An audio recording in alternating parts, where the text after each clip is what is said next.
నిన్నటి current affairs చివరి ప్రశ్నకు సమాధానం. తొలి ఎయిర్ మెయిల్ సర్వీస్ లాంచ్ చేసిన దేశమేది? భారత్లోనే తొలి ఎయిర్ మెయిల్ సర్వీస్ ప్రారంభమైంది. 1911 ఫిబ్రవరి 18న ఇది లాంచ్ అయింది. హెన్రీ అనే ఫ్రెంచ్ పైలట్ హంబర్ ప్లేన్ ద్వారా అలహాబాద్ నుంచి నైనీకి 6500 లెటర్స్, పోస్ట్ కార్డ్స్ తరలించారు. ఇక 1911 తర్వాత చాలా దేశాలు ఈ ఎయిర్ మెయిల్ సర్వీస్ స్టార్ట్ చేశాయి. ఇక మొదటిది పినాకా లాంగ్ రేంజ్ రాకెట్ ప్రయోగించిన డిఆర్డీఓ. డిఫెన్స్ టెక్నాలజీలో భారత్ మరో ముందడుగు సాధించింది. Pinaka long range guided rocket LRGR-120ను డిఆర్డీఓ విజయవంతంగా ప్రయోగించింది. 120 కిలోమీటర్ల రేంజ్ ఉండే ఈ రాకెట్ ప్రయోగాన్ని ఒడిశాలోని చాందేపూర్లో ఈ నెల 29న చేపట్టారు. ఇక రెండవది, ఈ ఏడాదిలో 10 రాష్ట్రాల ఉత్పత్తులకు జీఐ ట్యాగ్స్. దేశంలోని 10 రాష్ట్రాలకు చెందిన ఉత్పత్తులకు ఈ ఏడాది జియోగ్రాఫికల్ ఇండికేషన్స్ ట్యాగ్స్ లభించాయి.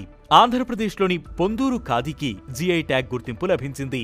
ఇక ఏపీతో పాటు తమిళనాడులో 13, జమ్మూ కశ్మీర్, బెంగాల్లో చెరో 8, ఉత్తరప్రదేశ్లో 4, గుజరాత్లో 2 ఉత్పత్తులకు జీఐ ట్యాగ్ వచ్చింది.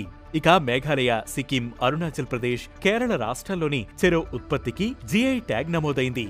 ఇక మూడవది, మెన్స్ T20Iలో భూటాన్ క్రికెటర్ రికార్డ్. పురుషుల అంతర్జాతీయ T20లో భూటాన్ క్రికెటర్ సోనం ఏషే చరిత్ర సృష్టించాడు. ఓ T20 మ్యాచ్లో అత్యధిక వికెట్లు తీసిన బౌలర్గా నిలిచాడు. మయన్మార్తో జరిగిన మ్యాచ్లో 22 ఏళ్ల సోనం 4 ఓవర్లో కేవలం 7 పరుగులే ఇచ్చి 8 వికెట్లు పడగొట్టాడు. సోనం ధాటికి ప్రత్యర్థి జట్టు 9.2 ఓవర్లో 45 పరుగులకే కుప్పకూలింది. ఇక నాలుగవది, వరల్డ్ ర్యాపిడ్ చెస్ ఛాంపియన్షిప్లో కోనేరు హంపి రికార్డ్.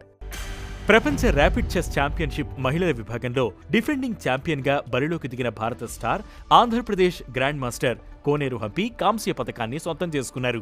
దీంతో కలిపి మొత్తం 5 వరల్డ్ ర్యాపిడ్ ఛాంపియన్షిప్ మెడల్స్ గెలిచిన మొదటి మహిళగా హంపి రికార్డు సృష్టించారు.